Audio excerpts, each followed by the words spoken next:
Welcome to yet another edition of the Stats and Stacks podcast. For today, we're going over UFC Vegas 40, Dumont versus Ladd. What a wild main event. So much going on. A lot of fights canceled, a lot of fights rescheduled, a lot of late replacements.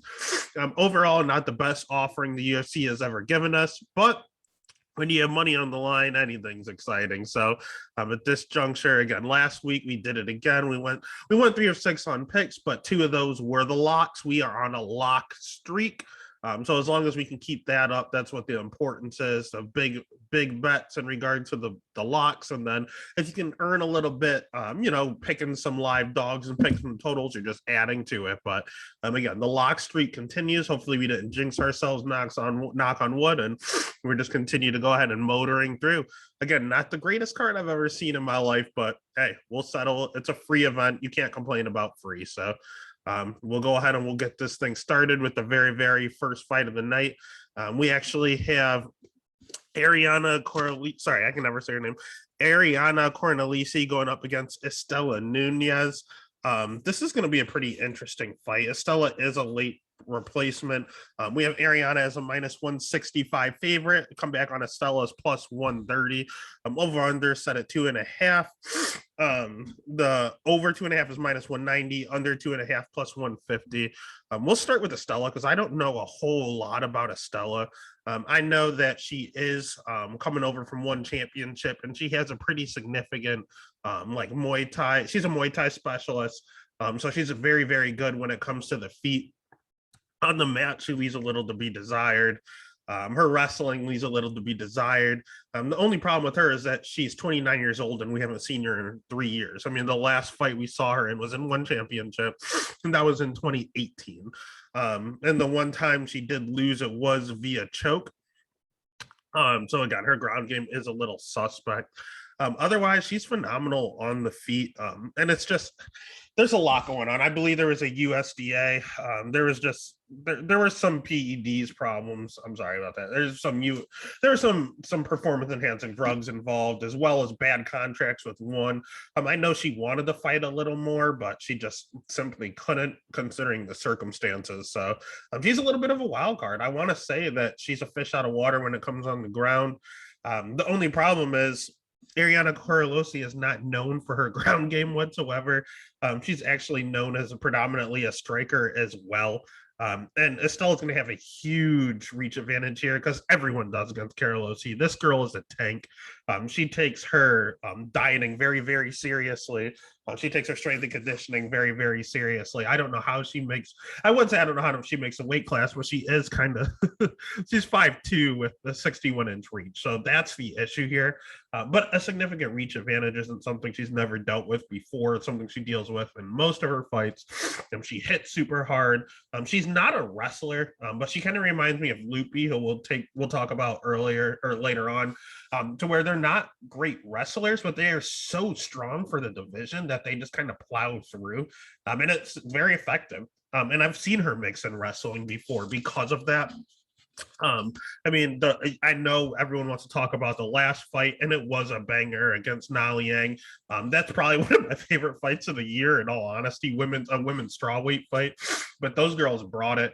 And Ariana did come out on top that night with vicious ground and pound. And if she gets on top of Estella, I could see kind of the same synopsis going on. Otherwise, I know she trains with people like Laura Procopio and some other killers, Jessica Andrade over in Brazil. So she has good partners.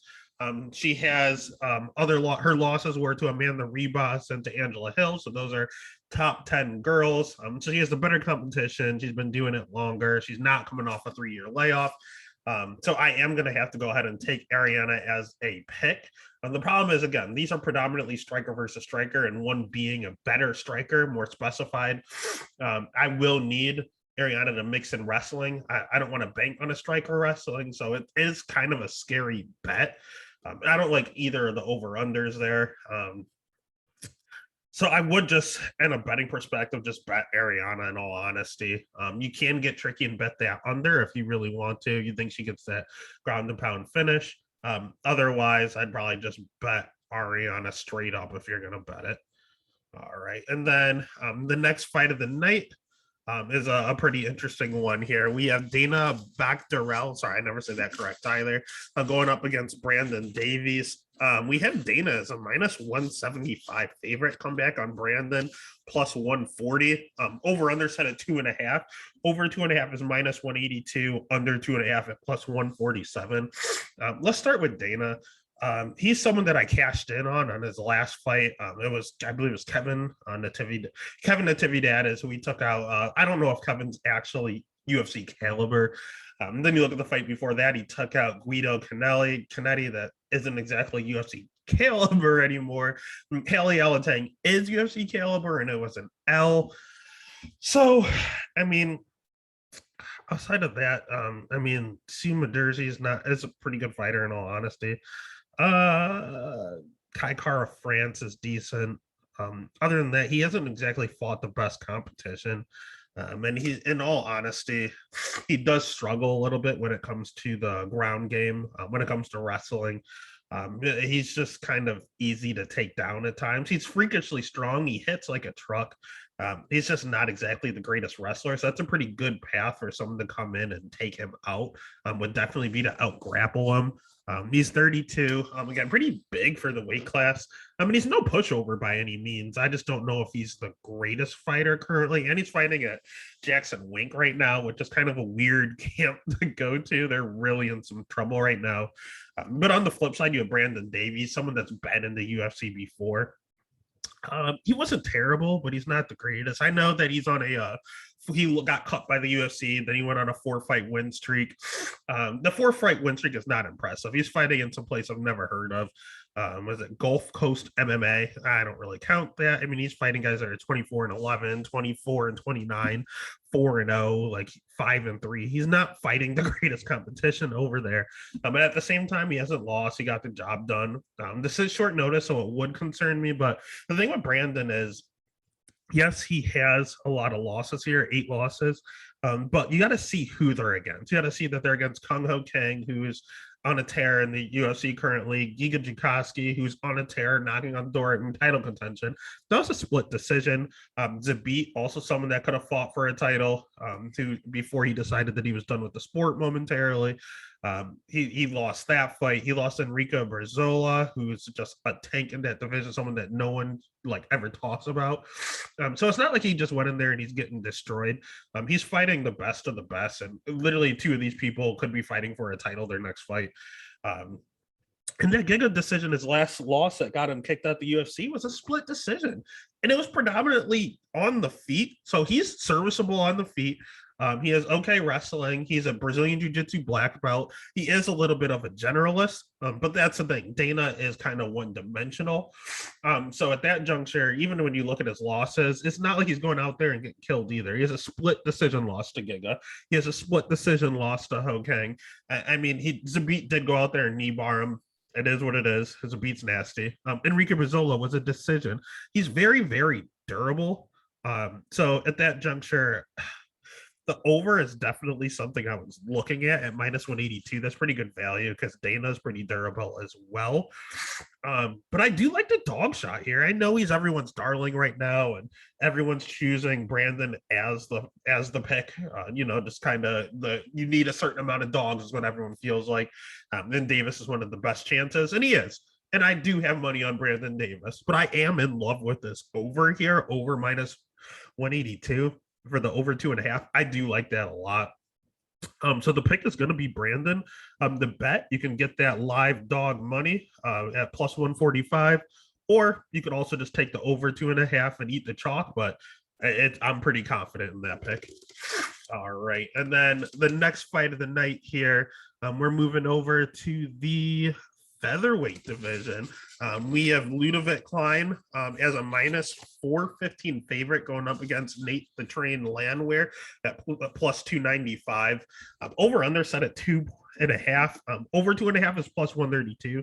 Under 2.5 is minus 162, and I'll tell you why. And that's all on the Klein side. Klein is good, man. I know I lost money with him in his last fight, but that was a little bit of a screw job there.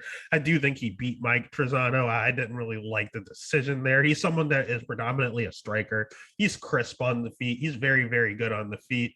And he does mix in wrestling. That's not his go-to style. It's not his go-to, but he can mix it in very well. He times it very well. And if it's a close round, he knows he has the wherewithal to go in and secure that takedown, to secure the round. And that's what he did against Mike Trizano. It was a really, really close fight on the feet. And then he took him down at the end of the round, every round, and somehow lost. That was just bullshit, in all honesty. He did win that fight. Fight before that, he did miss weight. So you have to make sure that you watch him on the scales on Friday. He missed weight against Shane Young, but then he head kicked him to shit.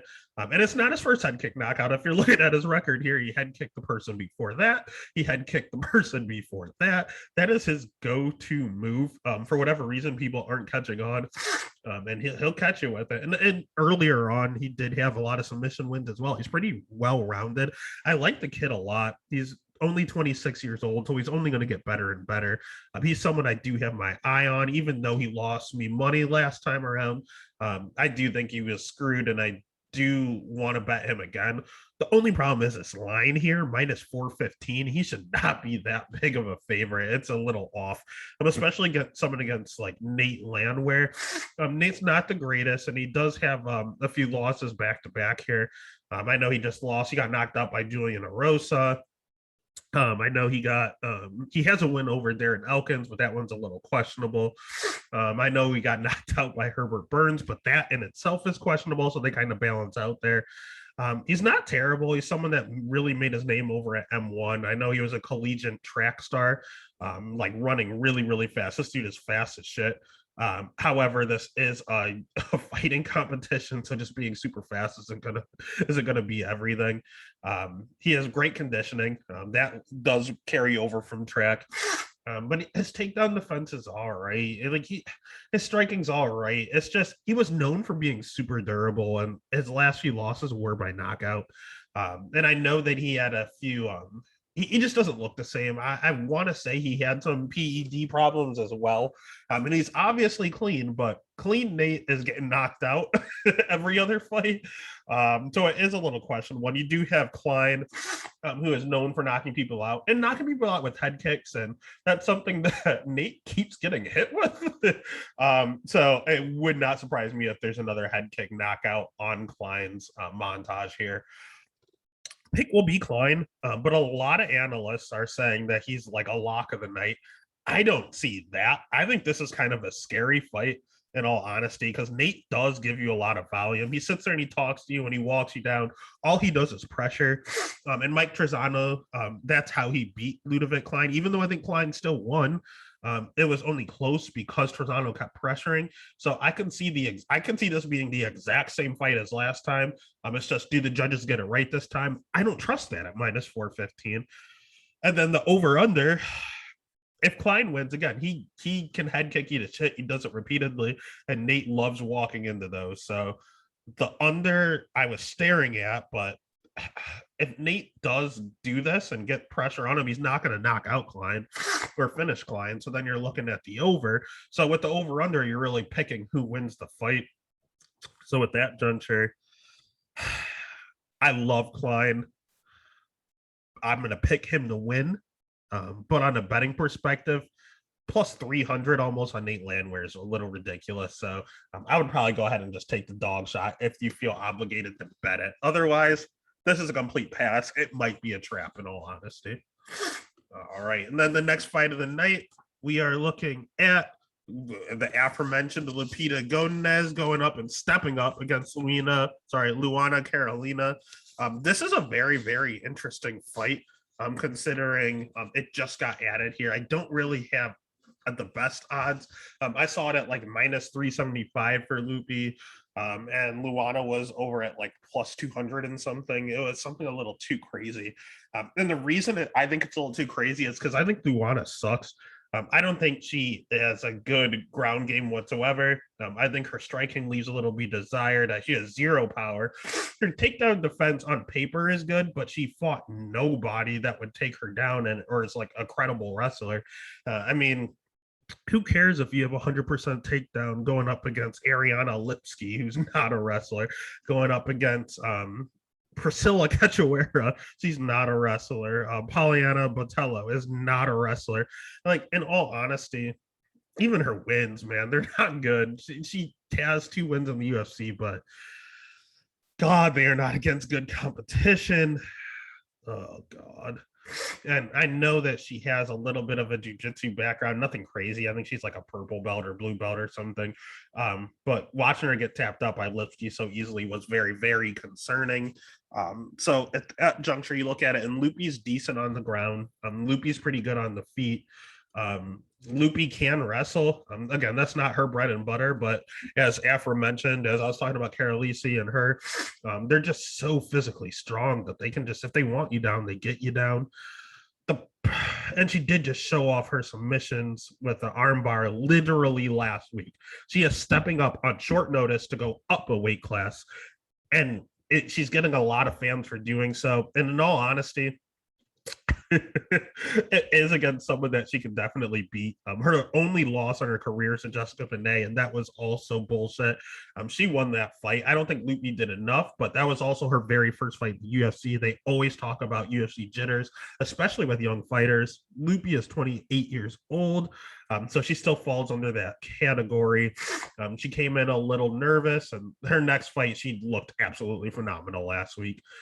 So she's clearly the better fighter. I just don't like the size advantage. Like, Luana has like what was it? It was like a 7-inch reach advantage or something crazy.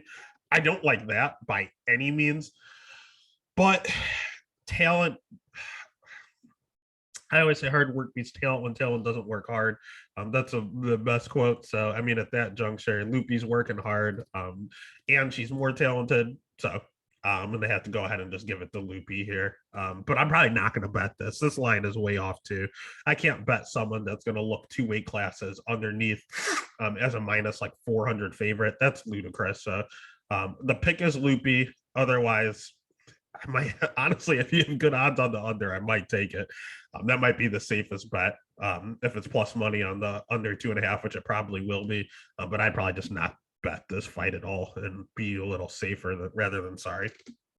All right. Then the next fight, we have Danny Roberts, Hot Chocolate, going up against Ramazan Ameev. Excuse me. Ramazan is a minus 335 favorite. Hot Chocolate, Danny Roberts at plus 250. Over 2.5 set at minus 190. Under 2.5 set at plus 150. Let's start with Danny because he's pretty good on the feet. In all honesty, he does have a ton of finishes. He's a lot of experience. He's not terrible. I feel like he's a little underrated in all honesty. And I love the fact that he moved to Sanford. I love Sanford MMA. The problem is, I mean, he knocked out Zalim Imadaev, and Zalim is god awful. I don't know how that guy made it to the UFC. He was such a fraud. Michelle Pereira stole his lunch money, and it's crazy because I actually saw that live in Rochester. I remember, and it made me a Michelle Pereira fan. Just the way he was like crying and dancing to the octagon, I was like, oh, I fuck with this dude. I'm all about Michelle Pereira. And then he went out there and starched Hot Chocolate. Like, it was, God, like I said, 1 minute and 47 seconds. It was too easy. Claudio Silva took him down and armbarred him. And that is a reoccurring theme. David Zawada, yes, Hot Chocolate got the win. David Zawada is not the greatest fighter in the world, and he's a terrible wrestler, and Zawada took him down. Claudio Silva gasses really, really early, but still managed to take him down even gassed. Who was it? There's just a lot of fights here where he's fighting people that should not be able to take him down that easily, and he has like a 53% takedown defense, so it's not the greatest. And all of his losses are by finish. He got knocked out, he got armbarred, he got knocked out, he got knocked out. Like, all he does is lose by finish, so that is a little concerning. The only good news for him is that he's fighting Ramazan Ameev, who hasn't finished a fight since like I was born. This dude, Ramazan Ameev, I want to say he's underrated, but at the same time, I think he's overrated. He's weird, man. He has the name, he has the Russian look, he has a style to win, but it's very boring. But at the same time, it gets the job done. The problem is it's getting the job done against lower level competition, against your MMA master David Zawada, against your Nicholas Stolze. It's not like the greatest competition here. Sam Alvey might be his best win on his record, and that's concerning. Then you look at his losses, he's gotten knocked out before. What's the fourth round? And he does have a tendency to slow down. It's just a 3-round fight, so he should be fine there. Otherwise, let's see, he got triangled. I don't see that happening with Hot Chocolate. Honestly, styles make fights, and I have this being kind of a grinder here. The over 2.5 at -190.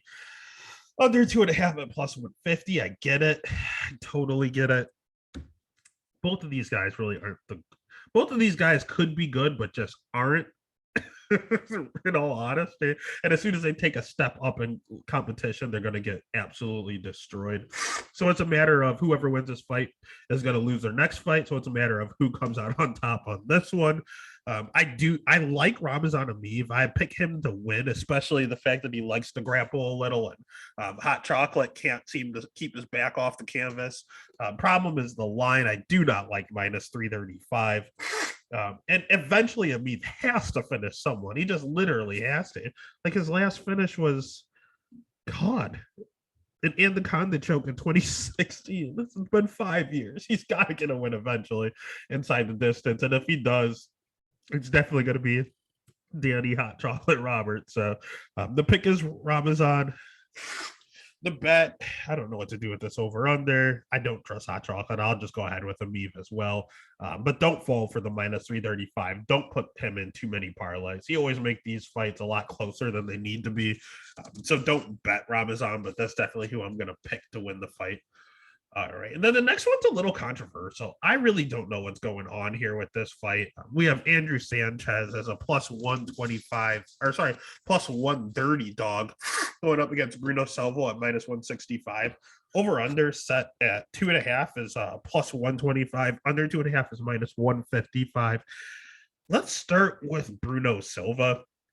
You look at his record and he's 20-6. Here's the dilemma. Out of his 6 losses, he got Camoran, so he got submitted. He got that's an exhibition. He got, let's see, I'm looking here. Well, I know I've seen them previously, and Tapology is just showing losses. 5 out of those 6 submissions per the Diehard MMA, and as well as the Dog or Pass podcast. Shout out to those two. Are by submission. And that's the path everyone wanted to take to beat him. Even his sole UFC fight was Wellington Turman, and Wellington was hell-bent on getting that fight to the ground and tapping him out. He was determined. Problem is, Bruno's gotten a lot better since then. I mean, his last loss was in 2016. He's on a little bit of a roll. The dude hits like a truck. The dude, I mean, look at his wins. Knockout, knockout, knockout, knockout, knockout. Decision, knockout, knockout, knockout, knockout. Like, that's all he does. If he touches you, you go out. He's super, super strong. In his last fight, when he got taken down, that used to be the issue. He popped right back up. Like, I like that he realized he had an issue, addressed it fully, and it's fully getting better. He's just looking better and better. He's not exactly a spring chicken. He's 32, so if he's going to do the damn thing, he's got to do it right now. And he has a lot of good wins on his record. A lot of people that no one's heard of over in M1, but those are some pretty good people, and he's just getting wins over him easily. So I do appreciate that. I think he's very good, even especially the win before coming into UFC. He got a knockout in the 4th round. So that just shows that his cardio kind of checks out as well. But then on the flip side, you have Andrew Sanchez. And this is the problem I have with the fight. A lot of people I trust are choosing Andrew Sanchez. And I understand why. Andrew is a phenomenal wrestler. Andrew, if you're going to beat Bruno Silva, you're going to take him down. Thiago too. You're going to take him down. And you're going to kind of control him, and that's how you're going to get the job done. If you want to tap him out, you can. If you want to just hold him down there, that's what you used to do. The problem with Andrew Sanchez is he's not the world's greatest striker. He's sufficient.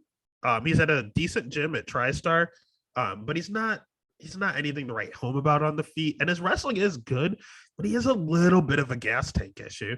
And he seems to have addressed that. He seems to have a lot of cardio going on his last 2 or 3 fights. But here's the problem. He hasn't shot a takedown. Wrestling is the most exhausting part of MMA. That's the most exhausting thing you can do. So yes, he could come out and he could just wrestle the whole time and he can kind of control the fight and win. The problem is he doesn't have the cardio for that. If he wants to stand, then he has the cardio for that, but you don't want to stand with Bruno Silva. So what does Andrew Sanchez do? He has to mix it up back and forth, and I just don't know if he can. I think him being 33 years old, I just don't think he has a gas tank to wrestle as much as he needs to. So although everyone's choosing Andrew Sanchez as a good dog, I totally understand why. I can't. I'm going to have to pick Bruno Silva for the win. Don't mess around with that over-under. That's picking a winner again. Bruno is picking the under. Andrew Sanchez will not finish Bruno Silva. He will decision him if he gets the win. So you're really picking a side there. And at that juncture, the odds are really about the same. Plus 130 or plus 125, minus 155, minus 165. It's the same damn thing. So just pick your fighter. So at that juncture, I'll pick Bruno. And I'd bet Bruno, but I'll probably stay away from this fight. I totally get the Sanchez route. I just can't personally pull the trigger. I don't think he has the cardio to do what he has to do. Then the next fight of the night is one some people are looking forward to. I personally am not. We have Julian Marquez at minus 250 going up against Jordan Wright at plus 190. Over under set at 1.5. Over 1.5 plus 110.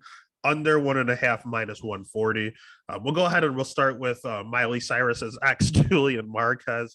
The biggest thing with him is Glory MMA. He is a James Krause disciple. Everyone loves that, including myself. James Krause will make you better, period. Next, his win. Sam Alvey is an okay win, but that was a pretty big war. Becky Patolo, not the greatest win, especially the way it played out. He was down in that fight. He had to come back and win that. He was down going into that third round. He got taken down like 6 times by Maki, and that's very questionable. And that's a reoccurring theme. That's how you beat him. You take him down repeatedly. He does not have good takedown defense. He is okay on the ground, but usually like offensive. He's not someone that's going to like triangle you off his back. If he's on top, he can get something. He can get a rear naked choke. He can get an anaconda. But that's not his go-to. He's predominantly a striker. He's super, super durable. Very, very tough to put him away. In fact, no one ever has. His losses were to Chris Harris as well as Alicio Di Chirico. And those were decisions. So, I mean, he's a really tough guy. He never stops going forward. He never stops pressuring you. And that is kind of how you break Jordan Wright, in all honesty. Everyone's going to talk about Jordan Wright's record prior to UFC and like his accumulated time in the octagon. This dude is the flakiest 12-1 I've ever seen. He is not 12-1. He lost to Anthony Fluffy Hernandez. It was ruled a no contest because Anthony was smoking like the day of. Otherwise, he has a win over Ike Villanueva via cut. And then he's beaten some really, really low level guys, guys that are 7-3 and 1-2 and 0-0, 0-10, 0-21, 0-0, 0-5, 0-0, 0-0. Wow. It is worse than I remember. This dude has fought absolutely no one. He's fought in the promotion I hate the most, which is Alaska FC. He is everything I hate about MMA. He looks goofy. He has a terrible nickname, the Beverly Hills Ninja. He has the world's worst chin. Him and Jason Witt are still in a competition to see who can get knocked out the most. The thing is, the dude hits like a truck, but he hasn't fought anyone. And the few people he did fight, Joaquin Buckley knocked him out twice in one fight. His best win is Jamie Pickett. Okay, Jamie Pickett's not exactly a world beater. So, I mean, I don't know. I can't trust him. I don't like Julian Marquez. I don't really want to trust him either. Then I look at the over 1.5 and the under 1.5, and you can't bet that because Jordan Wright, if he touches you, you could go out. If you touch him, he's definitely going out with his little karate style. So the pick is going to be Julian because I think he's going to break him. The bet, all of Julian's losses are because he was taken down. Jordan Wright is a karate specialist. He's not a wrestler. He won't take him down. So I'll go ahead and I would say probably just bet Julian. I wouldn't touch this fight either, though. Unfortunately, there's not a ton of fights I like on this card. I'll definitely find some. This just isn't one that I would highly recommend. So pick is Julian. Bet is Julian, but I definitely pass if you can. All right. Then the next fight of the night, interestingly enough, might be my favorite fight of the night. We have Mayra Bueno Silva going up against Manon Farah. We have Manon as a minus 250 favorite. Mayra Bueno Silva is plus 190. Over 2.5 is minus 135. Under 2.5 is plus 105. We'll start with my girl Manon. I love Manon. I think she's very, very good. She's very, very underrated. She's 31 years old. She's destined to have a coming out party, and this might be it. She is an accredited kickboxer. She's very, very good on the feet, like untouchable on the feet. She's very, very strong. If you want to beat her, you have to take her down and hold her down, and that is how she lost her one loss. But that was her first ever fight. She was able to get controlled on the ground. I also want to let you know that it never happened again. Like, even in other fights where someone did manage to finally get her to the ground, she popped right back up. She is not playing games. I do respect a lot out of her. And she even has a win via ground and pound. So she's not scared to go down there if she has to. I do see her even initiate takedowns often. She will mix in takedowns. Just because you're so scared of her striking, because she's so good on the feet, she will mix in the takedown. I love this girl. She's perfect. The problem being she's a minus 250 favorite against someone that kind of has her kryptonite, in all honesty. Mayra Bueno Silva is very, very good on the ground. All three of her wins in the UFC are by submission, I believe. I know she tapped out Jillian Robertson. That is an accomplishment because Jillian is a monster on the ground. She tapped out Mara Barella, and she also tapped out Souza. So, yep, all three of her wins are by submission. She has one loss here, which was to Mirna Moroz. And Moroz is sneaky good, too. She hasn't fought in a while. I know she was just scheduled for a fight. I can't remember if it got canceled. Either way, totally irrelevant.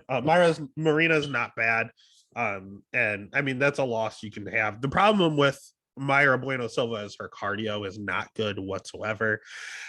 Montana De La Rosa tried to expose that. Mayra looked better that fight. The problem is she had a DQ for like holding on to the cage. Although she has 3 submission wins, she has 0 takedown shot in her 4 fights in the UFC. So I love the fact that Manon can take her down. And that she mixes in that wrestling. But if she just wants to make it a stand-up affair, she is the better striker. Mayra can hold her own on the feet, and she hits extremely hard. Don't get me wrong. She has no slouch on the ground, or no slouch on the feet. It's just her wrestling isn't up to par, and her BJJ is phenomenal, but she can't get it there. If she's going to stand with a world-class striker, I am going to have to take Manon here. I don't like the minus 250 per se, just because if it hits the ground, she's in some serious, serious trouble. But we did say that again with Mackenzie Dern and Marina Rodriguez last week, too. So at that juncture, I'll pick Manon, and I will have Manon in a parlay. Not a ton of parlays, probably just one. But I do trust her. And a little bit of that is just bias. I think she's like world-class, contend for a title good. I think she's very, very good. All right, and we're almost to the end here. We actually only have 3 more fights. Next fight of the night, we have Eric Gonzalez going up against Jim Miller. Jim Miller is a minus, get this right, a minus 235 favorite up against Eric Gonzalez, plus 180. Over under set at 2.5. Over 2.5 is minus 150. Under 2.5 is plus 120. Let's just start with Jim himself.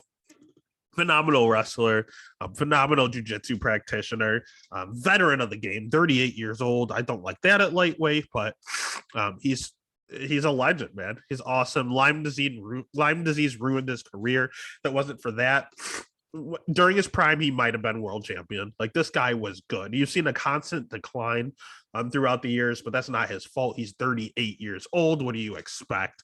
He's going to make one hell of a coach when he does decide to retire. But we have a recurring theme here.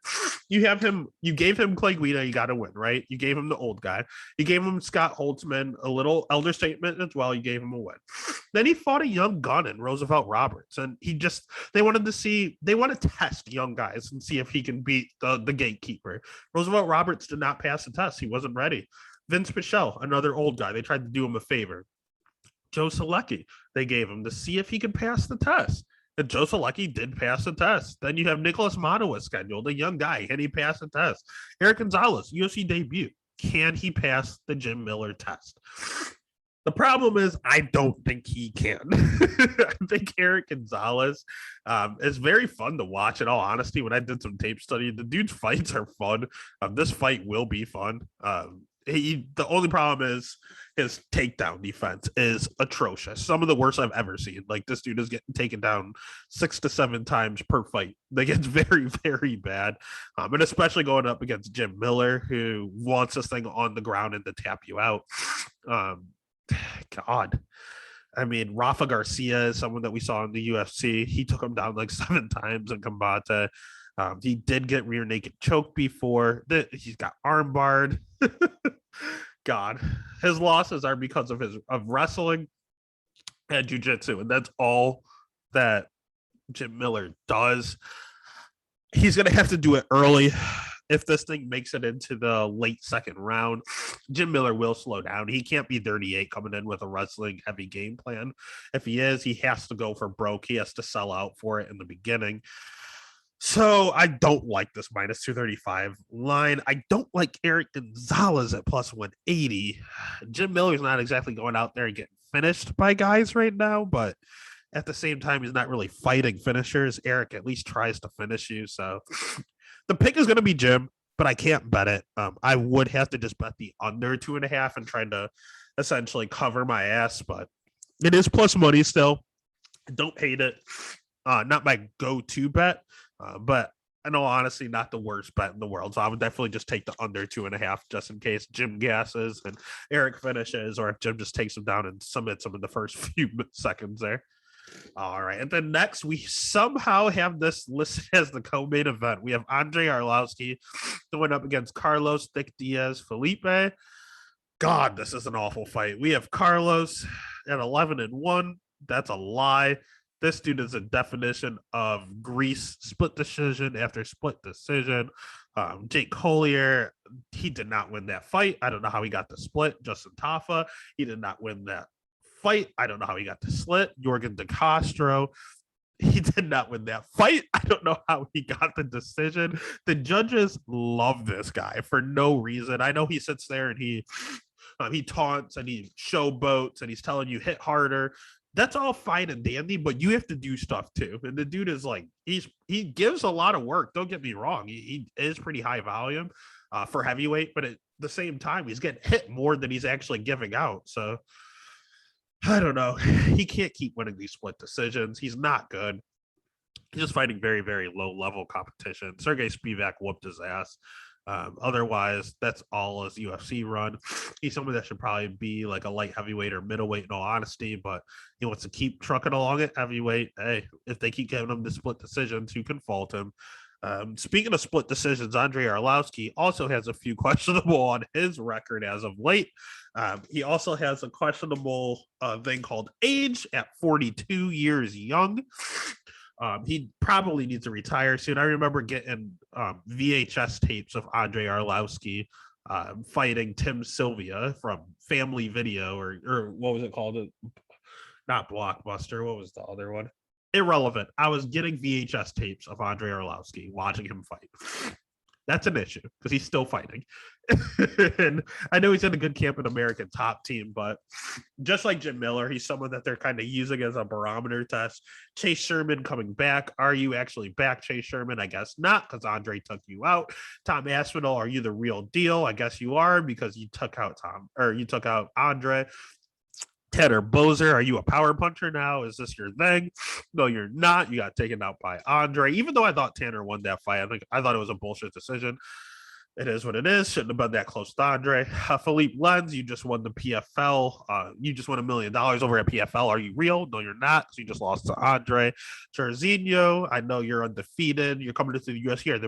Are you the real deal? Yeah, you knocked out Andre. Like, they're always using him as just a barometer test.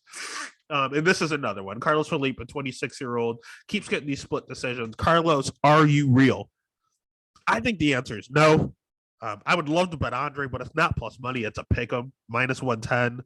Andre, minus 120. Carlos, over under 2.5. 2.5 is minus 220 for the over, plus 170 for the under. The over's going to hit. Neither one of these guys have knockout power. Neither one of these guys have knocked anyone out in like 6-7 years. It's just not what they do. So you put them both together where neither one are getting finishes. I'll probably just take the over here. It's a pick'em fight. It should be a pick'em fight. I don't know who's winning this fight. Neither one of these guys are going to win their next fight if they get a step up. They can't beat anyone higher than this step. So the pick is going to be Andre, but the bet is actually just the over 2.5. And I like that a lot, actually. Like a ton. That might be one of my favorite lines in the entire card. And then we have the main event. A lot of people are a little upset about this being a main event. I personally am not. Because I have a simp bet on Norma Dumont, maybe. We got Norma as a plus 110 dog and Aspen Ladd minus 130. Over under set at 4.5. 4.5 over is even money. Under 4.5 is minus 130. They think there's going to be a finish. I don't know.